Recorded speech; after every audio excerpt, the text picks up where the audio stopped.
तो हेलो दोस्तों, हम लेके आ चुके हैं आपके लिए इन्वायरमेंटल स्टडी का स्कॉलरशिप नहीं, सॉरी स्कॉलरशिप नहीं, मतलब इन्वायरमेंटल स्टडी का क्वेश्चन स्कॉलरशिप तो हमारा रिव्यू देगा। ठीक है, तो हमारा इन्वायरमेंटल स्टडी का जो पहला क्वेश्चन है, ठीक है, वो ओजोन क्षरण का मुख्य कारण क्या है। तो आप लोगों ने अगर इसका वीडियो नहीं देखा होगा तो हमारे चैनल पे इसका वीडियो मिल जाएगा, अभी आई बटन पे आप लोगों को इसका मिल जाएगा नोटिफिकेशन। तो आप लोग फटाफट से जाके इसका क्वेश्चन देख लें, और जिन्होंने भी इसका पीडीएफ की आवश्यकता है वो हमारे व्हाट्सएप ग्रुप में ज्वाइन हो जाए या तो टेलीग्राम ग्रुप में ज्वाइन हो जाए। दोनों का लिंक आपको डिस्क्रिप्शन में मिल जाएगा। ठीक है, तब तक हम लोग क्वेश्चन देखते हैं। ओजोन क्षरण का मुख्य कारण क्या है? आप लोगों को तो पता ही होगी ओजोन क्षरण क्या है। ठीक है, फिर भी हम थोड़ा सा बता देते हैं। पृथ्वी जो है, ठीक है, पृथ्वी पर जो सूर्य का प्रकाश आता है, ठीक है, उस सूर्य के प्रकाश में बहुत सारी तत्व होती हैं, किरणें होती है जो हमारे शरीर के लिए हानिकारक होती है। ठीक है, उस किरणों को बचाने के लिए, ठीक है, उस किरणों से बचाने के लिए हमारे जो एटमॉस्फेयर है, ठीक है, पर वायुमंडल है, उसमें एक ओजोन परत है।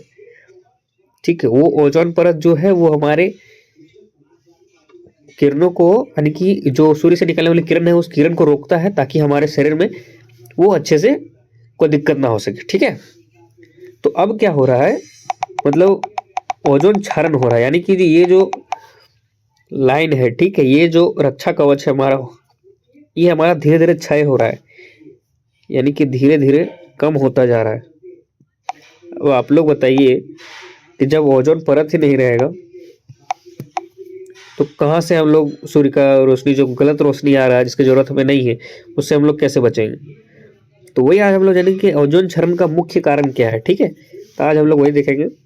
चलिए देखते हैं। कहता है कि ओजोन क्षरण का मुख्य कारण क्या है। ठीक है, तो ओजोन परत पृथ्वी के वायुमंडल के समताप मंडल में स्थित एक सुरक्षा कवच है। तो जैसा कि मैंने आप लोगों को फिगर के साथ बताया था, ठीक है, यह सूर्य से आने वाली हानिकारक पराबैंगनी किरण, ठीक है, अल्ट्रा वायलेट रेज को सोख लेती है और उन्हें पृथ्वी की सतह तक पहुंचने से रोकती है। ठीक है,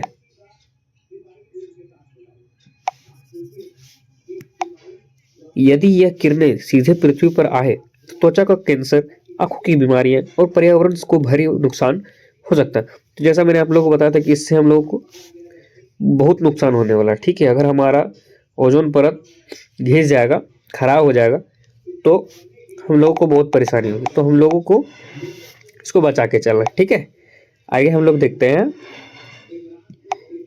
ओजोन क्षरण का मुख्य कारण क्या है। ओजोन परत के नष्ट होने का या पतला होने का मुख्य कारण मानवीय गतिविधियां और उनके द्वारा उत्सर्जित हानिकारक रसायन है। ठीक है, अब बोलिएगा रसायन कैसे है, उसके बारे में भी हम लोग देख लेंगे। ठीक है, तो क्लोरोफ्लोरोकार्बन्स, ठीक है, जिसको हम लोग CFCS सबसे महत्वपूर्ण कारण कहते हैं। अब आप लोगों को तो पता ही होगा, क्योंकि हमको लगता है कि ये क्वेश्चन जो है, आई थिंक हम लोगों को जो 6 में भी पढ़े, 7th 8th 9th 10th सब में पढ़े थे, साइंस में हम लोग को मिला था। ठीक है, ये वाला CFC, जिसको क्लोरोफ्लोरोकार्बन कहते हैं। ठीक है,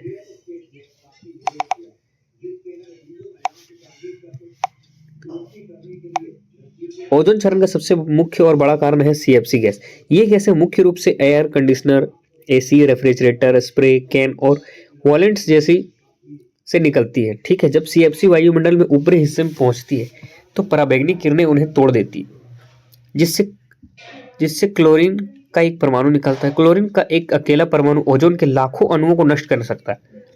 ठीक है, अब ये क्या करता है, एक ठो अणु जाता है, अब इतना सारा, मान लीजिए एक बम गया, अब जाके इतना बड़ा क्षेत्र में नुकसान कर दिया, तो वो काम करता है एक ठो क्लोरीन, एक परमाणु जो निकलता है। तो आप सोच लीजिए, आइडिया लगा लीजिए कि कितना जल्दी खराब हो सकता है। हम लोग के पास AC, बिना AC कोई रह नहीं सकता है, पेड़ पौधे किसी को लगाना नहीं है। ठीक है, AC चाहिए, फ्रिज चाहिए, स्प्रे चाहिए, ठीक है, कंडीशनर चाहिए, सबको चाहिए। उसका नुकसान किसी को पता नहीं है। ठीक है, लेकिन हम लोग, आप यहाँ से हम लोग जान रहे हैं, तो आगे से हम लोग ध्यान रखेंगे। ठीक है, आगे देखते हैं हमारा हेलोन जो है, ये रसायन मुख्य रूप से अग्निशामक यंत्र, ठीक है, में उपयोग किए जाते हैं। इनमें ब्रोमीन होता है जो क्लोरीन की तुलना में ओजोन परत के लिए कई गुना अधिक खतरनाक है। देखिए, ये अग्निशमन यंत्र जो है, इसको भी हम लोगों को थोड़ा सा संभल के यूज करना चाहिए, ठीक है, ताकि आगे से प्रॉब्लम भी होता है। जरूरी नहीं कि ओजोन को भी, हमारे पास भी हो सकता है, हमें भी हो सकता है, तो हमें अपने आप को बचा के रखना होगा, ठीक है। आगे देखते हैं हम लोग नाइट्रोजन के ऑक्साइड हवाई जहाजों, विशेषकर सुपरसोनिक जेट के धुएं से निकलने वाली नाइट्रोजन ऑक्साइड गैस भी ओजोन परत को नुकसान पहुंचाती है, ठीक है। तो ऐसा नहीं है कि हवाई जहाज से ही मतलब नुकसान होता है। हम लोग जो गाड़ी चला रहे हैं उस साइलेंसर से जो धुआं निकल रहा है, वो धुआं भी जो हमारा CFC गैस ही है। अरे आप लोगों को तो पता ही है कि हमारे देश में कितनी गाड़ियां चलती है, बात बात पे भीड़ लग जाता है। एक जगह जाओ, यहाँ जाम लग गया, एक जगह जाओ, जाम लग गया। भगवान जाने क्या मिलता है जाम लगा के लोगों को, ठीक है, कोई बात नहीं, जाम लगाने दीजिए, हम लोग पढ़ाई करते हैं। आगे हम लोग देखेंगे अन्य रसायन में जो है कार्बन टेट्रोक्लोराइड, औद्योगिक सफाई में उपयोग होता है, जहाँ पे फैक्ट्री वगैरह है उसमें यूज़ किया जाता है साफ सफाई के लिए। उसके बाद है हमारा मिथेल क्लोरोफॉर्म, विलायक के रूप में प्रयोग होता है, यानी किसी चीज़ में मिलाने के लिए इसको यूज़ किया जाता है, ठीक है।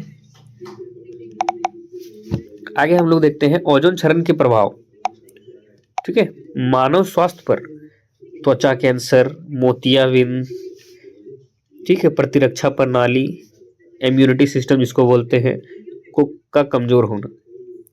अब ओजोन परत जब खराब होगा तो हम लोगों को क्या होगा, सबसे पहले त्वचा का कैंसर होगा। हम लोग जैसे धूप में जाएंगे तैसे यहाँ हम लोग के हाथों में ऐसे ऐसे बुंदका बुंदकी टाइप का, जैसा, ठीक है, फुंसी फुंसी टाइप का बीमारी होने लगेगा। आप लोग बोलिएगा तो नॉर्मल फुंसी, लेकिन ऐसा नहीं है, वो कैंसर का रूप ले लेता है, ठीक है, हम लोगों को ऐसे पता नहीं चलता है, ठीक है। मोतियाबिंद हो जाएगा, आंख दिखने नहीं लगेगा, ठीक है। इम्यूनिटी सिस्टम कमजोर हो जाएगा, खाना पीना नहीं हजम होगा तो आदमी बचेगा नहीं, बचेगा, जल्दी टपक जाएगा। उसके बाद एग्जाम होते रहेगा और स्कॉलरशिप आते रहेगा, ठीक है। बाकी आप लोग समझदार हैं। आगे देखते हैं कृषि पर, सॉरी, पारिस्थितिक तंत्र तो हम लोग नहीं देखा, पारिस्थितिक तंत्र जो है उसके बारे में देख लेंगे। समुद्री सूक्ष्म जीवों यानी कि का नष्ट होना।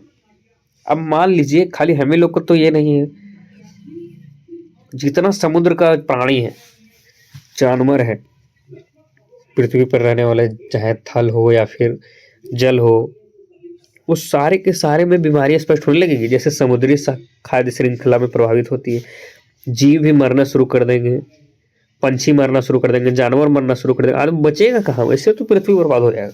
26 में तो बर्बाद होने ही वाला था, लेकिन पता नहीं कब बर्बाद होगा। खैर हम लोग 26 में जिंदा है, बहुत बहुत बधाई, परला से कृपा है कि स्कॉलरशिप भी जल्दी दे दे, ठीक है। आगे देखते हैं हम लोग, कृषि पर भी इससे नुकसान होने वाला है। फसलों की पैदावार में कमी हो जाएगी, पौधों की वृद्धि को रुकना हो जाएगा। अब मान लीजिए अब उधर से किरण आएगा, ठीक है, तो पेड़ पौधा जो है उसको भी तो नुकसान पहुंचाएगा। अब मान लीजिए पेड़ पौधों को चाहिए क्लोरोफ्लोरोकार्बन, सॉरी क्लोरोफ्लोरो, उसको तो कार्बन डाइऑक्साइड चाहिए, ऑक्सीजन से किरण लेगा, मतलब सूर्य से किरण लेगा। अब किरण ही आएगा, मान लीजिए पहले आता था ऐसे धीरे धीरे, अब आएगा इससे, ठीक है। अब आप ही लोग बताइए, जब तीर बन के आएगा तो ये बचेगा? पेड़ पौधा इसका क्या होगा, टुकड़ा टुकड़ा हो जाएगा। कोई चांस है बचने का? कोई चांस नहीं, पेड़ भी खराब। अब आप लोग आइडिया लगा लीजिए कि इससे कितना नुकसान होने वाला है, ठीक है। बाकी ओजोन परत के बारे में आप लोग तो जानते ही, लेकिन हम लोग आशा करेंगे कम शब्दों में आप लोग समझा दें, ठीक है। आगे हम लोग देखेंगे ओजोन परत के संचरण के उपाय। हम लोग उसके उपाय भी कुछ देख लेते हैं। अब इसमें क्या है, मॉन्ट्रियल प्रोटोकॉल 1987, ठीक है। यह एक अंतर्राष्ट्रीय समझौता है जिसके तहत दुनिया भर के देशों को CFC और अन्य ओजोन नाशक पदार्थों के उत्पादन को कम करने का संकल्प लिया है। तो आप इसमें कॉल करके उससे पूछ सकते हैं किस तरह से हमको जानकारी चाहिए, जानकारी भी मिल जाएगा, ठीक है। जागरूकता, ओजोन अनुकूलन, ओजोन फ्रेंडली उत्पादों का उपयोग करना, यानी कि अनुकूल, जिससे उससे ना निकले, सीएफसी ना निकले। ठीक है, ध्यान में रखना है आप लोगों को। प्रदूषण पर नियंत्रण करना है, वनों की कटाई रोकना है, पर्यावरण प्रदूषण कम करना है। हम लोग जितना जल्दी हो सके ओजोन को बचाना होगा, वरना सूर्य भगवान तो मुंह खोल के बैठे हैं। आओ राजा आओ, ठीक है। तो अपने बचना है तो परत मोटा करके लगाना होगा, ठीक है। जितना हो सके फाउंडेशन लगा के रखिए, तब बच पाइएगा, वरना कहीं गलती से पतला हुआ तो सब चौपट हो जाएगा, याद रखिएगा, ठीक है।